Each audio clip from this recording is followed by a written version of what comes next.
Hey YouTube, this is Brian here. This is going to be my top 10 songs that you cannot get out of your head once you hear them. So let's get to it. Number 10 on here is going to be Strychnine by the Sonics. Partially due to its repetitive and brief nature with its drilling riff, this song is kind of hard to get out of your head once you hear it. I think that I have a tendency to hear this song on play for hours.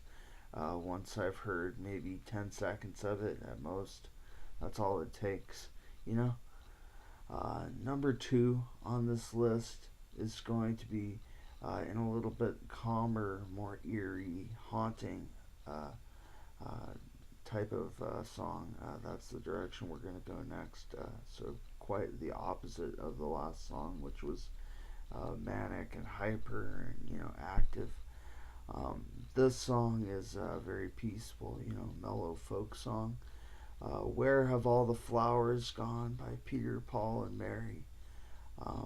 I tend to hear, um, their voices questioning the listener almost. It almost gets to me and it becomes kind of haunting and it floats around your head a little bit. Um, Next up is a more fun song. Um, it can get kind of annoying once you've heard it a couple of times in a row, though. And I would say that's Staying Alive by the Bee Gees. Um, you know, this song I think represents the 70s and the disco era quite well, but at the same time, it represents the excesses and some of the parts of the era which kind of make us look back and say, really? About ourselves and our culture? And, like, was that really true about us? Like, it's kind of embarrassing almost. Yeah, Staying Alive kind of represents that, and in a way, so do the Bee Gees. Um, Nothing against them, they're a great band, obviously. Um, Next up is a really repetitive song where I think that they should have just added a couple additional lyrics and it probably would have been good. And that's I Should Have Never Started Loving You by the Marshall Tucker Band. This is a song where pretty much like the second half of the song is pretty much them just repeating that line over and over again. And it's like, why couldn't you have just written a second line and then it would have been fine? I mean, that could become a phrase there. Write a second line and it'll be fine. uh, um, get rid of some of these repetitive songs where they just have like filler instrumentals and then they just repeat the same line over and over and over again. Next up is When I Come Around. It's a popular song by Green Day from the 1990s. This is one of their biggest early hits, from around like 94 or 95. Um, Represents their sound when they were first developing as a band. Um, but they hadn't developed some of the depth of their later songs. I don't think. I think that they got a lot deeper as a band as they played for a few more years. I think that When I Come Around is not one of their particularly deep songs as a band. As you listen to it a few times, and it kind of becomes stuck in your head like a hamster running on a wheel. It gets a little repetitive. It's kind of a shallow pop number in a way. Uh, Green Day developed a lot as a band.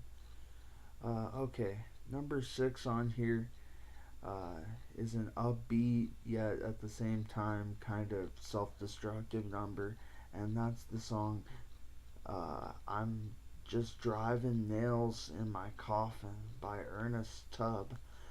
This is an old country like honky tonk number from the like late 50s, early 60s. This was one of Ernest Tubb's biggest hits. It just, I think, because of the slightly repetitive nature of it, like a lot of these songs on here, it tends to get stuck in your head, if you hear it a few times in a row. Number 7 on here is early song by Nirvana, and that's Love Buzz. I think that this is one of their better early works, um, but it does tend to get stuck in my head after I've heard it. And I think that the screamo parts at the end, it's like it gets a little annoying. It's kind of abrasive. Uh, okay, let's get to Pawn Shop by Sublime. This is the song which kind of to me reflects like a fusion almost of like Pink Floyd and Grateful Dead, like as those bands were developing their sounds in the late 60s, early 70s. Um, this mellow, laid back kind of guitar riff, which the song kind of leans on, and then he develops the lyrics as the song flows, and it's just a it's a really mellow song, and it's hard not to get it stuck in your head and then try to like almost rehear the riff in place. It's such a pleasant song.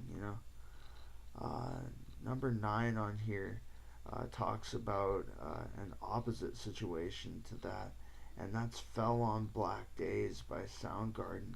It talks about, entering a situation much less pleasant and, sublime, so to speak. Sorry for the lame jokes. Um, but yeah, it talks about entering into the type of day where nothing goes right for you, where you've lost practically every battle and every significant contest that you could throughout the day, and you're just feeling like a total loser and a shell of yourself and all that. Fell on Black Days kind of, I think, reflects um, that sort of low that anybody can relate to, even if you don't really totally want to. Number 10 is a live number on here, and it's a number old. It's another old honky tonk number from the late 50s, early 60s, and that's I Can't Help It If I'm Still in Love with You by Anita Carter and Hank Williams Sr. Um, this is one of my favorite live numbers I've ever heard in terms of country. Um, I think it's really, really pleasant how their voices blend together. Her voice is a little bit nasally, um, but his voice is really, really calm. And I think that they kind of give each other an avenue in terms of letting each other sing. And it fuses well and blends together. Um, anyways, yeah, thanks for watching. I appreciate your time, and I'll be back with more top 10s and other types of videos. Thank you for watching. I'm out. Love you guys. Goodbye.